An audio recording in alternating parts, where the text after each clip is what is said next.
or good evening, whichever it may be. Oops, sorry about that, little glitch. Welcome everyone, and thank you for sharing an hour of your day with us. I'm Michael Henningsen, Director of Global Accounts for Asia Pacific for HNI. Before joining Global Accounts in my past role with HNI, I was responsible for building out the offices in Singapore, Hong Kong, and China, which meant I essentially was responsible for defining what workplace looks like and feels like for our members. This topic is very personal to me. So I've been noticing, as you all have, I'm sure, every day you switch on your LinkedIn or visit business publications and you undoubtedly are reading some foretelling of our future and workplace and the built environment. Just yesterday, Eric Schmidt, the former CEO of Google, was making a case for an expansion of office space. While on LinkedIn, Vas Narasimhan, the CEO of Novartis, posted a video talking about the reality of distributed work, but taking a step further and saying that maybe we shouldn't define those locations at all and truly support work from anywhere, not just WFM, work from home. So it's quite interesting, the disparate things that are floating around in the universe. So we don't profess to have all the answers, but we try to stay abreast of what's happening and try to bring it to you in a clear and concise way with a little research behind it, which is always great. We know it's easy to go right to tactile and visible solutions, but we also endeavor to spend some time asking questions and exploring the human elements to these issues. And I know it sometimes can be challenging to have a lot of back and forth in these virtual discussions with such a big group, but we do want you to participate. We've included some polling in the presentation, encourage you to vote on those questions. You can also ask a question in the chat window, and we'll try to get to those time permitting. So without further ado, I want to introduce our panelists today. You can see on the screen, Jan Johnson and Pam Keefe. Jan is Vice President and Head of Workplace Strategy at Allsteel. She's a dedicated researcher, skilled practitioner, and just completed a US nationwide tour of her most recent body of collaborative research called Unwritten Rules. Pam Keefe is the Vice President of HNI in Asia Pacific. Pam joined HNI in 2014, although she's no stranger to our industry. She's been serving clients in the US and APAC for many years before. I'm not sure if I can say how many. Pam is passionate about client-focused solutions, and although she's based in Singapore, she's currently joining us for the US, but that's a longer story, which we don't need to get into right now. But a story a lot of our colleagues are experiencing at this time, trapped somewhere that's not their home base. So let's get started. Terrific.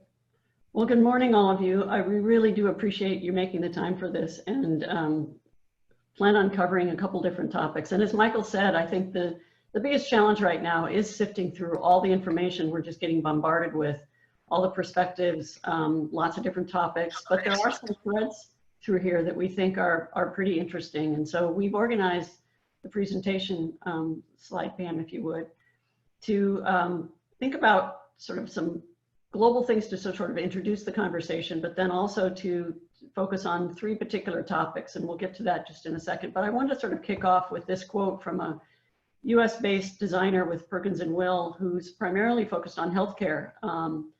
And she's made a really interesting point in an interview that she gave to IIDA a month or so ago. And I really like the second sentence about being part of the solution. That we have, I hope, a lot of designers and others who use design thinking on the call. And I think that's an amazing skill for us to have at this point in time, so that we can at least help analyze some of the challenges we have and think about the ways in which design can solve them. Slide. In particular, we also picked up just a few points of view from some pundits about what they think some of the longer term effects of the pandemic might be. The couple that I think are really interesting, obviously, is we're living the temporary end of global travel, which is why Pam is in New Hampshire rather than Singapore. And one that I'm just sort of curious about too is the introduction of telemedicine. You know, there's certainly more of that that's needed in the US because we lack doctors in the more rural areas. But I think the one we really want to focus on this morning is this one that Pam just outlined, which is both psychological and physical safety. That those kinds of concerns may indeed keep some people from being really comfortable returning to the office when we're ready to do that. I know, because I'm sitting in the US, that you are ahead of us in starting to open up again. And so you probably have a lot to share with us that we can learn from. Pam is aware of some of that, but we'll touch on some of that. But I think this notion of both psychological and physical safety are both very top of mind for most of us. And it's the first topic we're going to try to tackle. So our agenda today is really to talk about three topics. One is that user needs and experiences, sort of humanistic aspects of what we're facing. The second is about space, frankly, because we can't live without talking about that. The third is a bit about distributed work. And I tend to come down on the side of the Novartis. I think that was the CEO, Michael, that you mentioned, who sees the opportunity for distributed work to be pretty boundaryless. And then we'll also point out some resources that we've assembled for you today. So thank you. So a couple disclaimers about this slide. Right now it looks pretty empty. Trust me, it's going to fill up, and I have to confess a really strong bias of mine. When I'm ever on somebody else's webinar and they have very minimalistic slides, I frankly am less happy about that, because when I see that deck later, when they send it to me, unless I have the transcript or the recording, I can't really remember the points they made just from a few words on the slide. So I've crammed this slide full, and I hope you'll bear with me. It'll be the most busy slide on the whole deck, and then it'll be downhill. So please just be patient, and we'll go through it, and you'll sort of see why we did it. So what we've done is organize the user needs and experiences across the top, and this notion of spatial effectiveness across the bottom. And then we think of it in terms of phases. That if an organization is first starting on this journey of trying to figure out what to do between now and the time that we don't have the pandemic, what are the sorts of things they want to think about early on? And that is this notion of identifying goals and challenges. And so on the user aspect of it, I think the biggest question we can ask is, what will help users to feel safe coming back to work? And there's two aspects to that. One is the opportunity to get a lot of input from a number of different sources within the organization to really get a sense of where people's heads are at, what the fears are, what the concerns are, what it is that would help them to feel safe and secure, what sorts of things need to be a part of the overall strategy so we make sure we're touching on all the bases, and the communication plan around that. How are we going to make sure that all the folks that we need to make sure are hearing what our plans are and how they're going to work have access to that information and have a way to also give us feedback. So this is really about beginning to put the right team in place, beginning to design the things that are going to need to be done, and beginning to communicate all that so people know that it's being thought about, they know we're being thorough, they know there's evidence base behind it, and they feel comfortable that the organization is looking at things in the best way possible. More tactically, when it comes to space, it could be a question of who's coming back and why. Are there really quite essential workers that need to be a part of that first wave? Are there people that maybe don't have to be? What kinds of things might be necessary to make all that work? Will there have to be staggered schedules? And what else are we doing to not only kind of provide that psychological safety in the upper box, but also are there things that we can do that just improve our chances of keeping people healthy and even potentially doing more than just the basics, but encouraging them in other ways of self-care, of improved air quality or ventilation, or all those sorts of factors as well. In the second tranche, now that we're talking about more specifically what's going to be needed in the office as we all come back, the top bucket is what's needed to foster a sense of belonging. I don't know how many of you maybe were exposed to something called Maslow's hierarchy in school, in high school or college or any higher ed, but it's this notion that people's needs sort of have a order in which they have to be met. That if we don't kind of master the basics of just physiological existence, if we don't make sure people have food and water and shelter, then they can't necessarily focus on higher level things. So I think the safety issue is a huge thing that's going to keep people, if they still aren't comfortable with it, distracted and not able to be as effective as they can be. So how do we then, once we've met that physiological need for safety and the psychological need for safety, how do we take it to the next level then and instill a sense of belonging and purpose? And there's ways for us to do that. But the first bullet is really to say, if there's people who still have a tremendous amount of concerns or have personal issues that keep them from wanting to be in that first tranche, how do we respect that and work with that? How can we be more empathic and make them feel as though they're being heard and seen, and that we're attempting to accommodate those requirements? I think we also can share some knowledge with you. It's a slide I think is in this deck. If it's not, we'll make sure you get it, around what we can share in the science area that Michael alluded to, that is information about what contributes to the productivity of knowledge workers. I will share that the number one thing is really about the teams of knowledge workers. And we know, for example, from the science that the strongest correlation to productivity is social cohesion amongst teammates. And this is the other reason for emphasizing the sense of belonging, that when people feel social cohesion with their colleagues, with their team in particular, with the organization as a whole, and that comes from trusting them, and it comes from good information sharing, it comes from the communication plan we talked about a minute ago, their effectiveness as workers improves greatly. And so there's a real opportunity for us not only, again, to get the basics right, but to try to do some of these higher level things at the same point in time.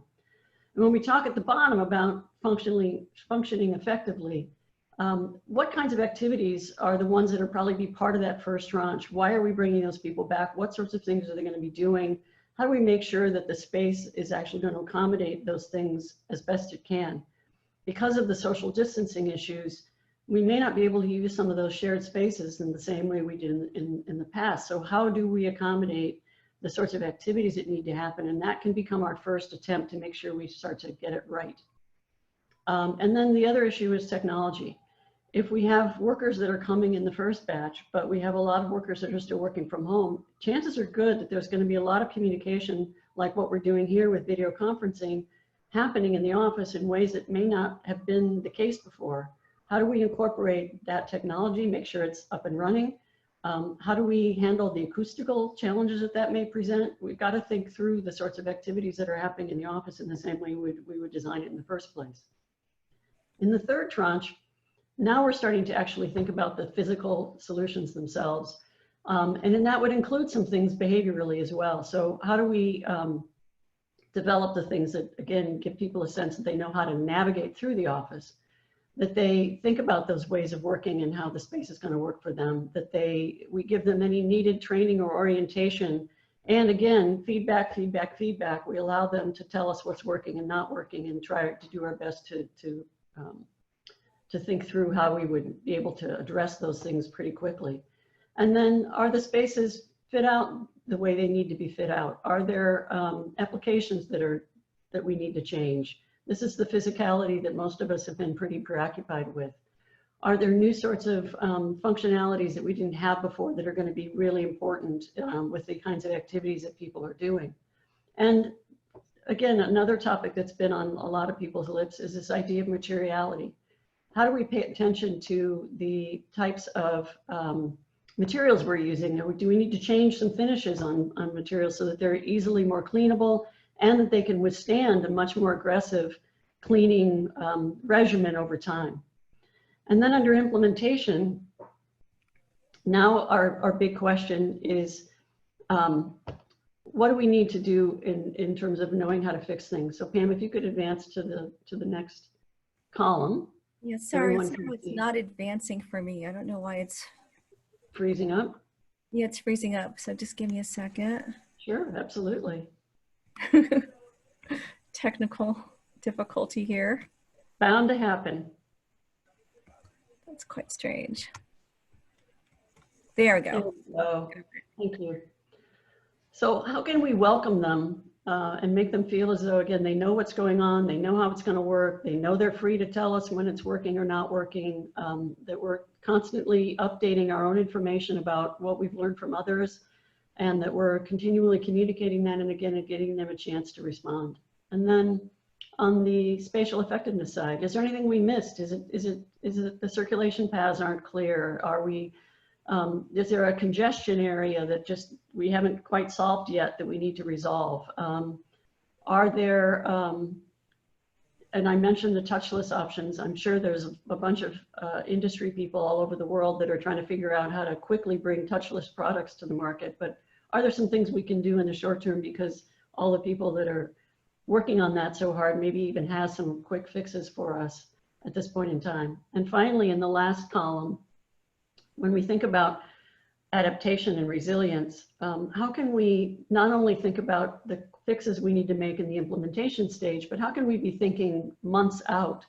How can we be prepared to continue to make changes, to continue to monitor that which is being discussed and what we're learning from you all, because we're again about a month behind you in best practices and trying to tap down any of the resurgence. What are we learning again about communication and feedback loops? I keep hammering on that, but I think it's worth doing. And how do we understand when the timing is right to start to make incremental change and bring the next tranche back?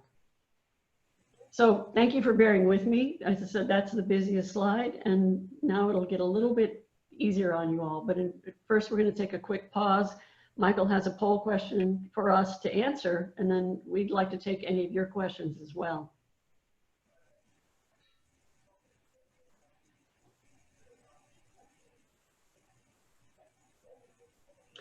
So the first one, if you can't read it, is where's your organization and its preparedness to open up your offices? Choice A is we're just getting started to think through the challenge. B is we have a team in place working on our response. C, we've considered what we're doing inside our space, but now talking with landlords to think through how workers will get to our spaces.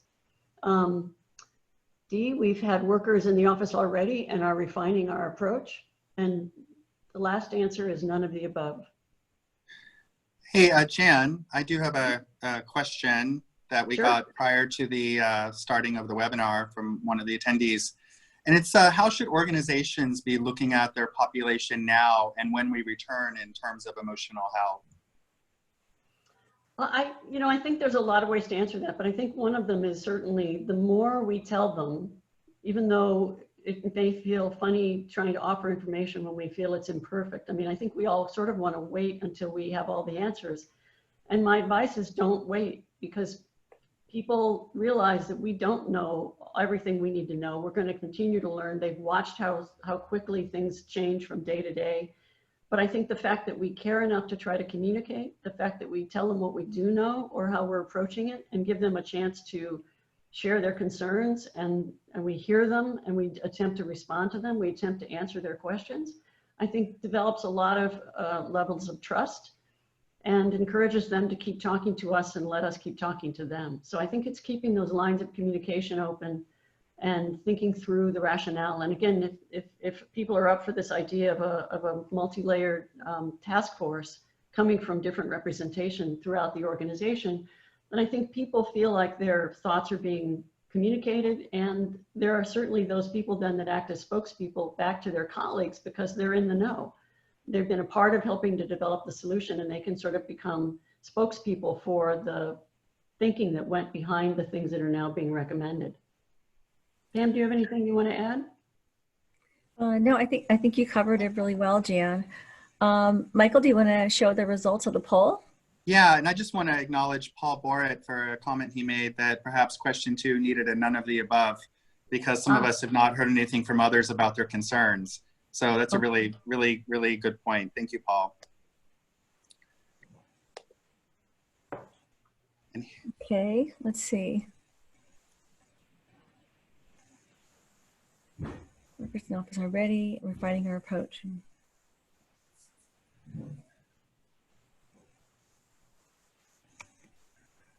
Really, a really very balanced answer to the questions. Mm-hmm. People are all over the place. Yeah, and I think that's speaking to what we talked about in the beginning, is that there is no one way to look at this, to deal with it.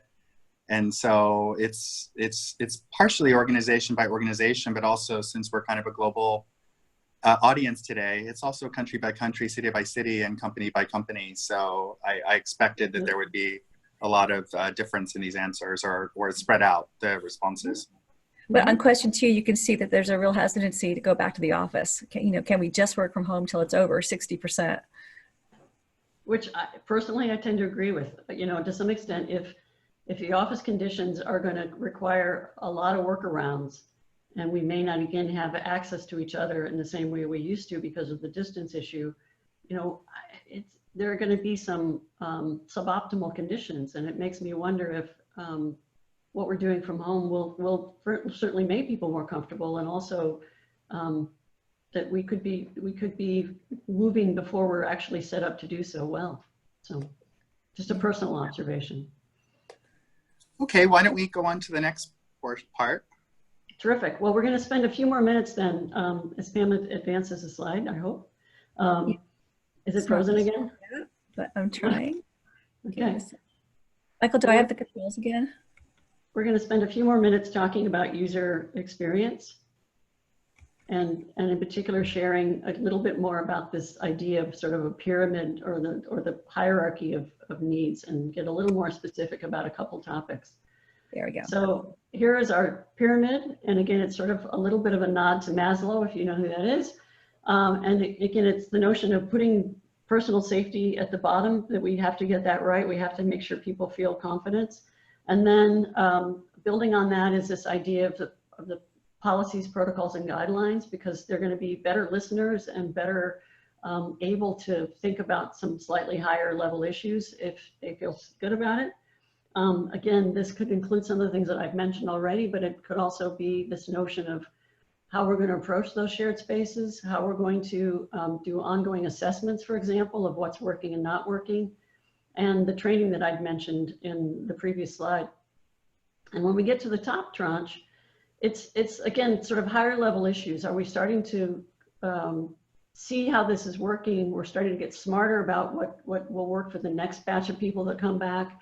We're encouraging people to make the most of the environment within the constraints that we have to work with. And we're doing an ongoing assessment of the physical environment and employee success so that we can continue to build on that or look for the things that cause it to get better. So it's again, this sort of step strategy around getting the basics, building on that, and continuing to think about what we need to do into the future, including being a little more concerned about wellness and overall productivity, as well as just safety. And we have a couple quick examples on this next slide of things we could be doing. We stole this, and I'm sorry it's faint, but we stole this from the hospitality industry. This is the sort of thing that the person that cleans your room at night in a hotel might leave behind, and or upon your checking into the hotel, that says basically, welcome. I've taken special care to make sure your room is perfect. Please let me know if there's anything I can do to make your stay more comfortable.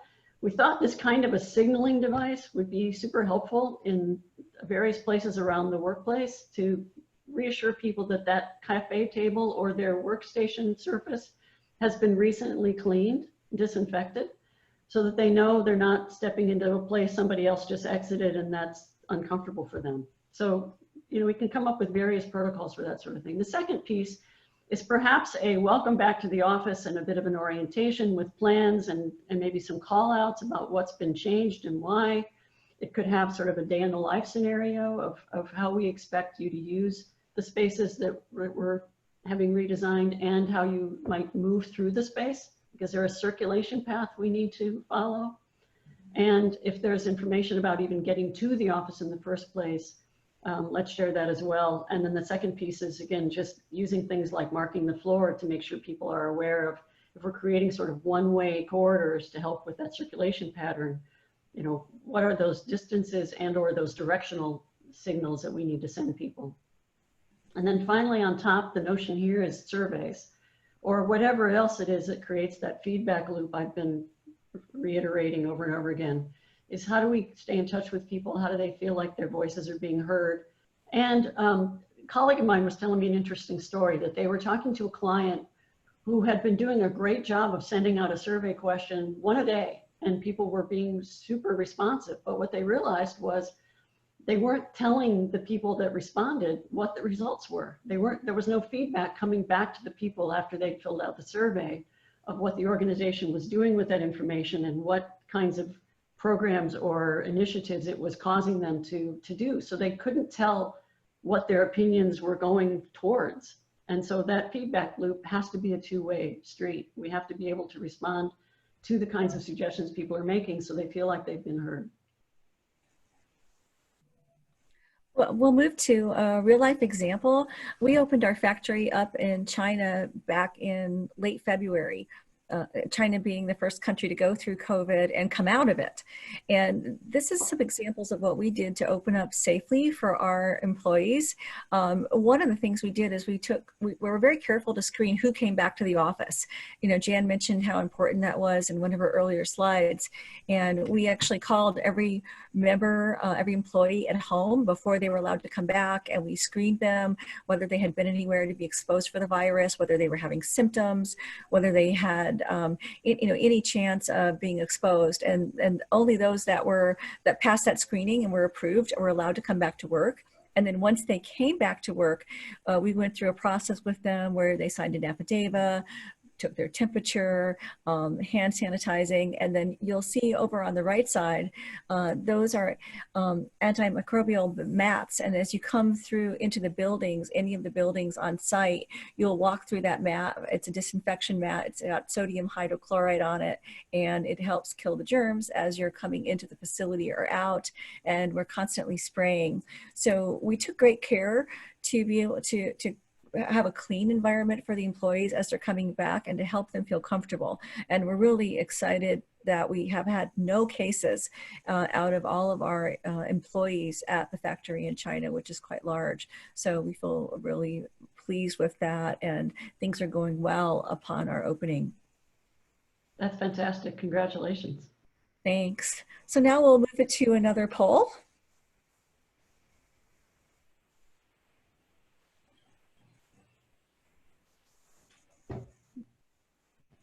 Just give it a second for Michael to have that come up.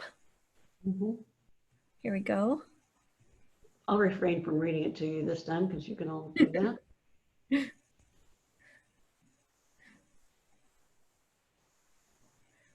While we're running the poll question, Michael, do we have any questions from the participants that we want to answer? Yeah. Yes.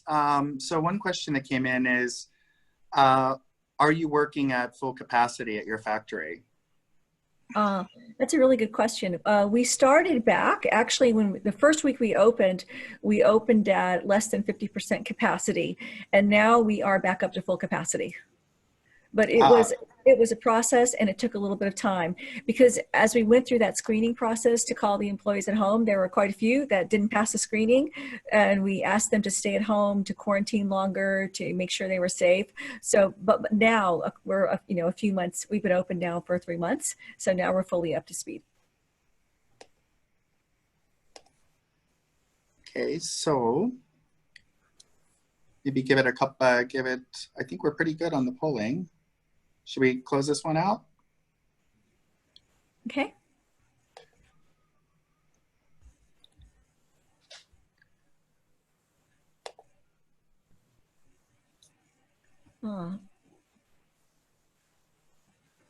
Okay, disinfecting protocols. All right, we're going to talk a little bit more about that later on in this presentation.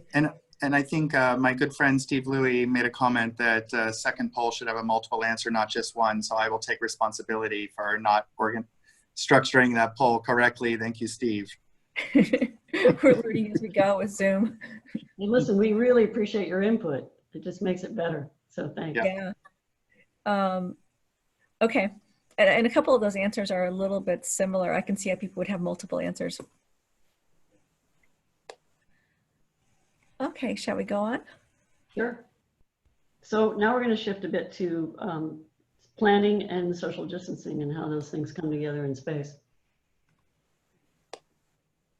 And it's weird to quote myself, but this is sort of what I brought up a bit ago, is it's going to be a challenge to figure out how we talk to each other when we have to social distance. I'm working with an environmental psychologist at the moment who expressed her concern over the 6-foot distance that we're at least talking about here in the US, that's outside of our normal range, if you will, of more informal and personal contacts. That if we have a conversation with a friend or a good colleague, we tend to do it sitting closer than 6 feet apart. And so the 6-foot thing feels like a very much more formal conversation, and it may affect the kinds of conversations we have. But if we do things like try to solve that by putting clear glass between us, that may be even less desirable sense. I mean, I don't like the idea of trying to have a good friend conversation with a piece of glass between us.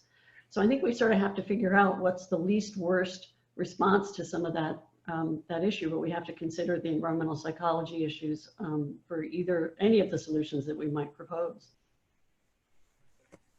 So we also know that, and it's sort of obvious that if we have to start to stagger seats or just bring a certain percentage of the population back, that initially anyway, we're going to be talking about much lower occupancy limits.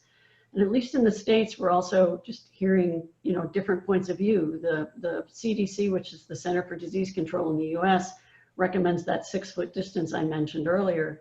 The World Health Organization is about half that distance, but there are some scientists with some pretty good modeling techniques that say that even 6 feet isn't far enough apart.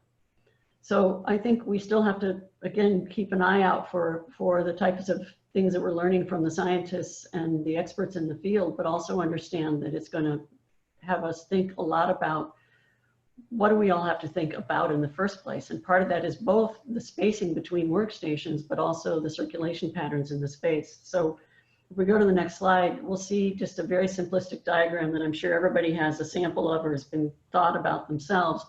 And that is, how do you take those 8-packs and figure out who can actually use which seats, and how do you stagger people and keep them far enough apart, but also allow room for circulation to make it work? And do we have to create, say, one-way aisles like we've sometimes seen in grocery stores or in drugstores that help us navigate and, again, try to keep from being in each other's way or having congestion points?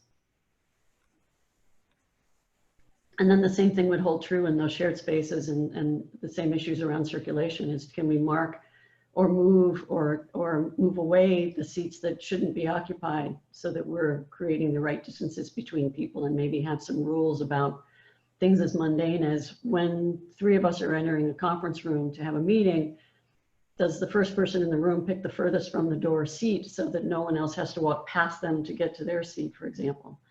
I think maybe some of those are going a bit far, but if that is what helps people to feel reassured that there are the right sorts of things in place, then I think it might be a good idea to do something like that. Or we can sort of leave it to the occupants to hopefully use some common sense and some spatial sense to know how to handle themselves in those situations. And then I think there's an opportunity, as you see here, to have more specific examples of those things. So you can see, for example, the before with a fairly dense population of seats, but by the time we get over to the right, we've eliminated some of the seats and put them in places that keep people at that safe distance, and added the planters so that the circulation path is delineated, and it again gives a little bit of a buffer between the people walking past the space and those using it. Here's another example of when we opened up our plant in China. I know it's kind of funny, but if you look at the slide on the left-hand side, you can see that the first week we opened up, we had to do some things very fast, and we had to be a little bit creative.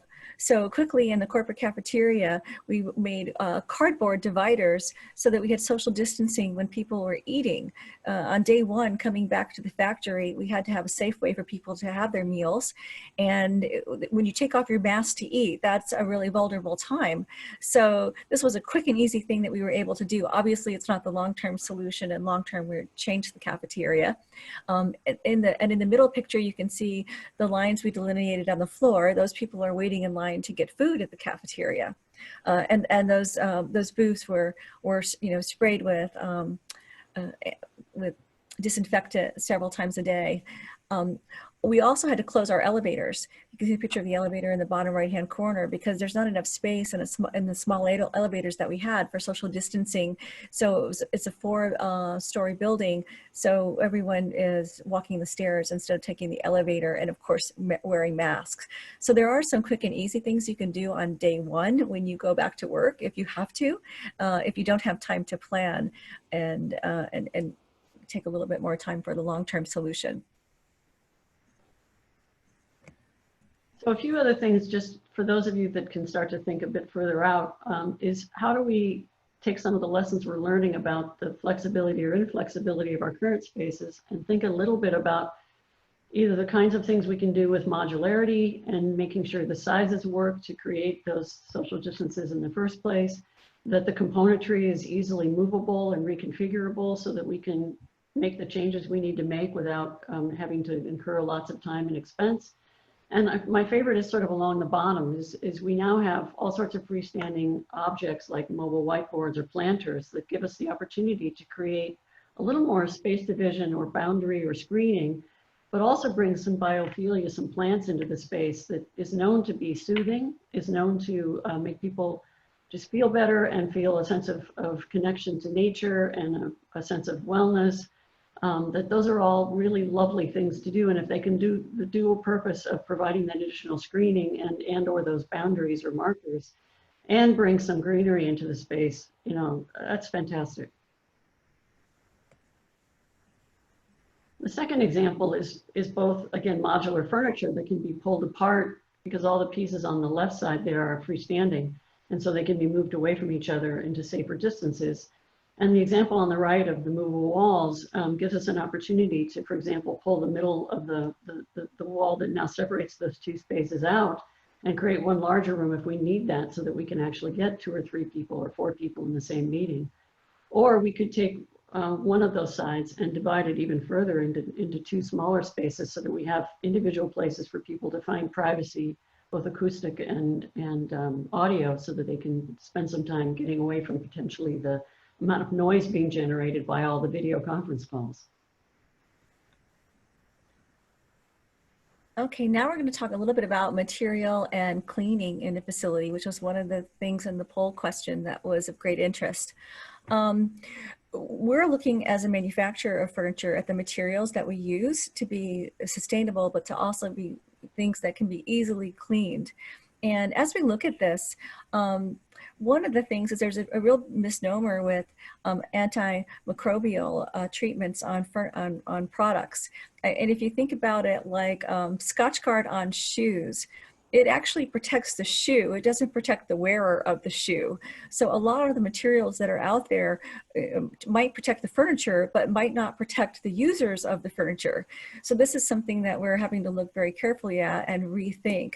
So one thing is just, as you hear about those kinds of surfaces, you need to think about whether they're really going to help or not. Cleaning protocols are really one of the most important things to think about as you go back into the new facility, and also providing visual cues to users to understand what's been cleaned or disinfected prior to their use. If you come up to a station and you don't know if it's been cleaned, you might be uncomfortable using it. So having the hand sanitizer in an easily identifiable, very obvious place to find and easy to find and use is a really good way to make people feel more comfortable and to encourage cleaning and to encourage people to keep cleaning their hands as well as the furniture. We're following the CDC guidelines and OSHA guidelines. The CDC documents over 700 pages, and we're happy to share that with anybody who would like it. So feel free to drop us a message in the chat box if you'd like to get copies of any of the documents. We find them very, very useful, and they recommend which types of products and solutions are the best ones to use. And I think you'd find them very helpful as you're looking at how to open up your office in a safe way. Pam, do you mind if I interrupt for a second? I think the other piece on that too, though, is if any of our attendees are aware of cleaner, greener cleaning products that are just as efficacious. If some of you are healthcare designers and you are aware of some of the products that are used in healthcare facilities that don't maybe have some of the potential toxic reactions that some of the harsher cleaners can use, we would love for you to share that information with us and with others. Yeah, thank you, Jan. That's a really good point because we are all still learning here. And we're also studying about passive disinfection. So this is one of our phone booths, which right now we're working on a UVC light that would disinfect the booth when nobody's in it. So imagine that you go into the booth and you use it, and then when you leave, the UVC light comes on, it disinfects the booth before the next user comes in. So we're looking at things like that, which will be the next level of disinfection. We're also, you'll see the things that are very easy to implement, like UVC robots that go around the office, similar to your robot vacuum, but they're disinfecting with UVC light. Okay, we're going to move to another poll now.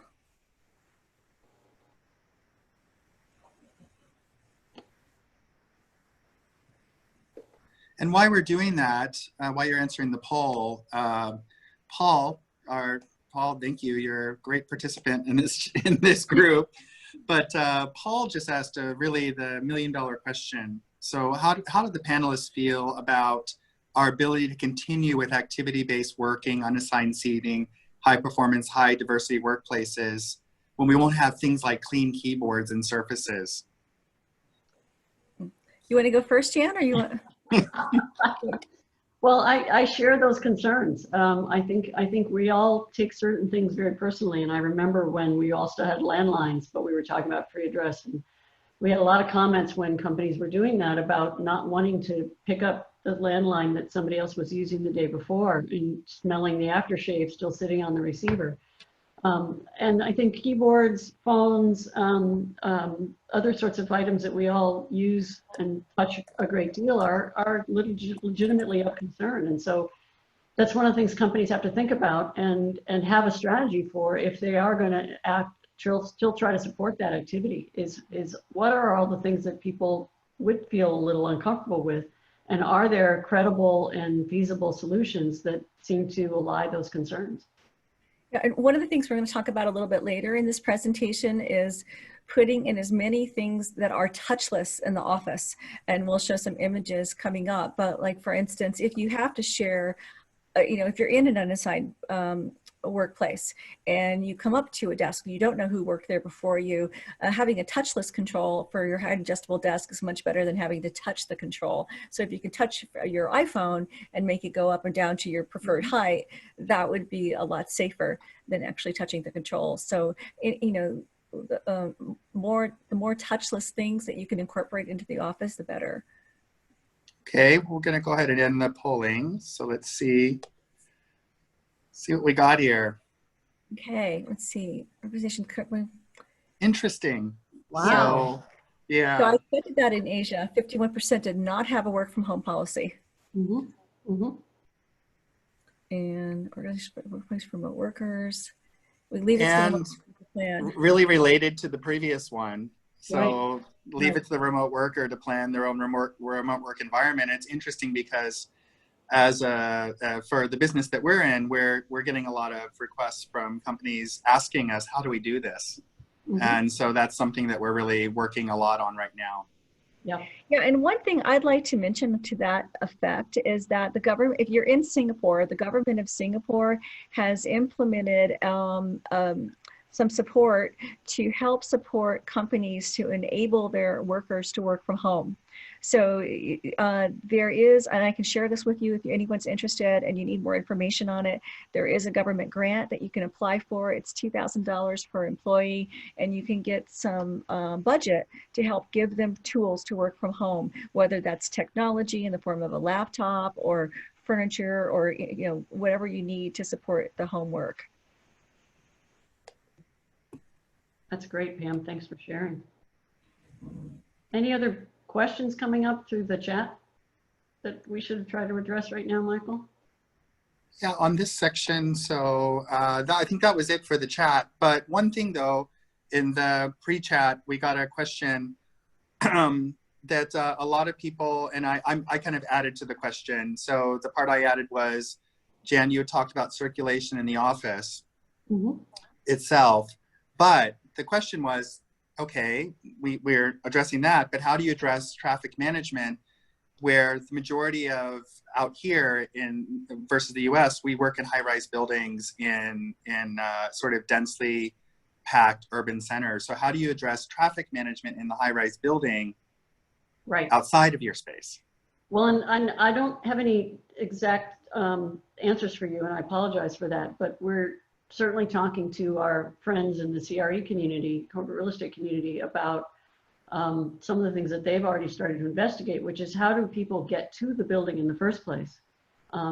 We have cities here that are like New York that are much like Hong Kong and Singapore in their density and in the use of public transportation and such, but we also have communities that are mostly car, like LA. And so we have very different requirements for the density of the city, the use of public transportation, the high rise, et cetera. And so looking to, what the city's trying to put in place to help support that and what landlords are thinking about in terms of entry sequences and whether or not there's testing outside the building or just inside the building. How are you going to handle elevators and the dense packed elevators in high rises? I don't know that I have any good answers for that. I suspect you guys might be ahead of us a bit in thinking through some of that. But as we get some of that information, we'll certainly try to share it as broadly as we can. And if you all have any insights or some best practices you've heard described, please share it with the rest of us too. Let's make this sort of a community effort to keep each other up to speed. Okay, let's move on to the next part. Perfect. So distributed work is the verbiage I'm using these days. I think our industry has tended to talk about remote work, meaning work from home or just work from home. But I think distributed work begins to look a little more to the future.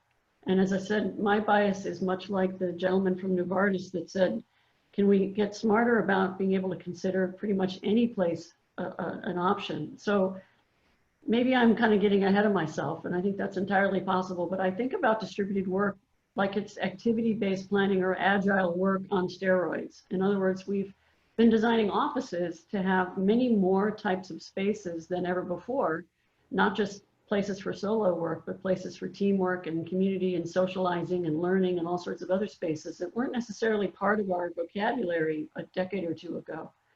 And as we've done that, part of the mindset of doing that is because there's more, we now know that there's a broader level of activity going on, and we've created a broader level of spaces to accommodate those activities. And we've tried to give our users permission to move to the space that's the most conducive to their need. And so if you think about distributed work, and then I'll come back to this idea of remote work in a second and let Pam explain what's been going on in Asia. But I want to just sort of put out this idea here that distributed work is along those same lines, but what distributed work is doing is saying we now not only expand the workers' options of finding the right conducive space, we've expanded it beyond the office. We've expanded it to any place else, home, Starbucks, a better coffee shop, something just down the street, a co-working facility, a public space, a hotel lobby, all the places that people might find that they prefer to work, as long as they're, again, honoring the obligations and responsibilities they have to their teammates and their colleagues. So I'll stop now and let Pam talk a little bit about what's been going on in Asia around this. Well, I'll just say something real quick and then move on.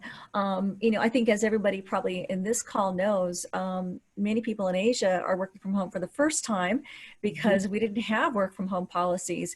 And a lot of the countries that we're in, whether it's India, Philippines, Hong Kong, it's very difficult to work from home because you might not have had the equipment, the technology, the space to work. In some cases, we have multiple families living in the same environment where you have children and grandparents. So this is overnight, we had to adapt to working from home when the virus hit us. Including in H&I, where we had people that didn't have laptops that we had to enable to work from home with their own devices. So I think everybody on this call probably understands the challenges that we faced and how different of an environment this is for us. It was some companies were able to do it previously, but it was really more the exception than the norm. Yeah, so I've probably kind of given you a US bias, and I apologize for not being, or maybe being a little tone deaf in that, but we've seen the same thing here too. There are certainly companies that have been thrown into the deep end of the pool in the US as well. So it's not like everybody here was already doing this for decades. There are certainly those companies that are quite well versed in it and do have decades of experience, but there are just as many, if not more companies, much like you, that this is all new to. So we know that there's this huge range of experience.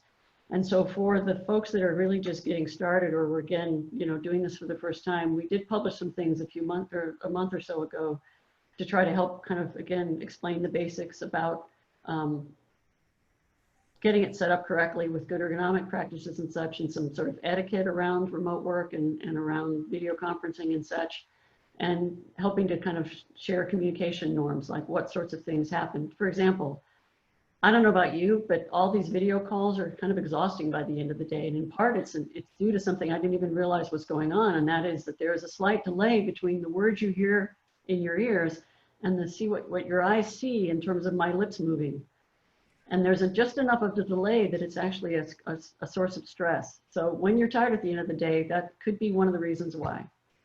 So if I then do kind of expand to the opportunity we have to look at distributed work and to think about what we may do from here on, at least in the US, we're getting poll data that says that most of the people, even the newbies to this, the newcomers to this process, do see that it actually works maybe better than they expected. Even the management has seen that the sky has not fallen, that people are pretty darn productive in this new environment. And there seems to be a lot of interest on the part of the workforce to continue to be able to do it at least a little bit, even after they don't need to anymore. So if we start to think about this maybe becoming a bigger thing or a greater possibility for all of us, how do we start if this is something that's relatively new? And so we offer you this diagram of the 3 circles to say, it's always about people considerations, about technology considerations, and obviously about what we're defining as place. How broadly are we going to go? Are we only providing in the office or at home? Or are we including lots of other kinds of spaces so that workers can really go wherever they need to go? And what's the logic behind those sort of permissions and capabilities? And again, what are the etiquettes and expectations that need to be set? What are the agreements that need to be put in place for all of that to work effectively? And then for those that this would be helpful for, I thought I'd also include just sort of the fundamental questions that seem to come up in a lot of these kinds of discussions. The first one has to do with, and I appreciate those that said initially, is that the office is here to stay. I don't think there's any question that it's going away. We're not going to leave it all behind and suddenly all become remote workers. I don't think that's going to happen for a really long time, if ever, because there's just too much richness in face-to-face. I think as we've had to deal with this for the last couple of months, we all sort of have a sense of what it is that we've been able to do successfully remotely, but what is it that's been a struggle because we can't see each other. We don't see each other's body language. We don't have the richness of communication. There's certain things that are really hard to do in a remote situation. So what should the office be for? It's probably those things that have more to do with experience and gathering and being able to exchange information and be social creatures and enjoy each other's company and build those bonds and build rapport. And there's things that key activities, like I said on a slide here, is client-facing negotiations. Super important to be able to see full body language when you're negotiating with somebody. Brainstorming, I find also quite difficult using video connections and such. And then what kinds of shifts in management? I mean, I can't speak for the folks on this call, but I can say in my conversations with folks in the US that middle managers sometimes have the biggest struggle with this idea because there's this sort of unconscious bias that work is what I do sitting at my desk in front of my computer. And if I see my people not working in that way, I kind of feel like they're not really working. So if I can't see them, how will I know what they're up to? And I think we have to do a better job of finding ways to, again, have good communication in both directions so that people can build trust and we can set explicit expectations and we can have all sorts of agreements in place that help us all to feel like we're doing all the right things and that this is really working. And I think the second piece is this notion of fostering belonging and support. How do we enculturate people into our organization? How do we give them a sense of belonging if they're nomadic, if they're not in very often, if they don't have as much interaction with each other face to face or do the sorts of abilities to go have a beer together or to have lunch or to discuss the fact that we both raise the same breed of dog or whatever it is that it begins to establish that rapport. The third category is, again, kind of what I alluded to already, is how do we understand the fact that with these new choices comes new responsibilities to each other. That I can't leave my team in a lurch because I don't feel like showing up today. I've got to make sure my work is being sent to the people it is, that I'm sharing my information freely, that they have everything they need from me to make sure I'm not slowing anything down. And I have to get better at learning about communication styles because email and things are so easily misunderstood, especially between people from different cultures or in different geographies who may communicate just differently. And then the final thing is what kinds of supports and training are needed. So the little more logistical stuff. Again, what kinds of technologies are great for communication, but not so good for organizing files, for example, and what kinds of platforms are going to be needed across the board for all the activities that we might do this way. And how do we help people begin to understand the need to be much more explicit and much better communicators?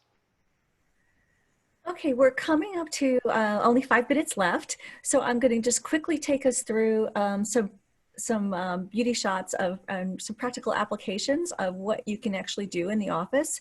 I'm going to go through this very quickly because we don't have a lot of time, so please forgive me, but we will share these slides later and happy to chat with anybody one-on-one. But what could you do now?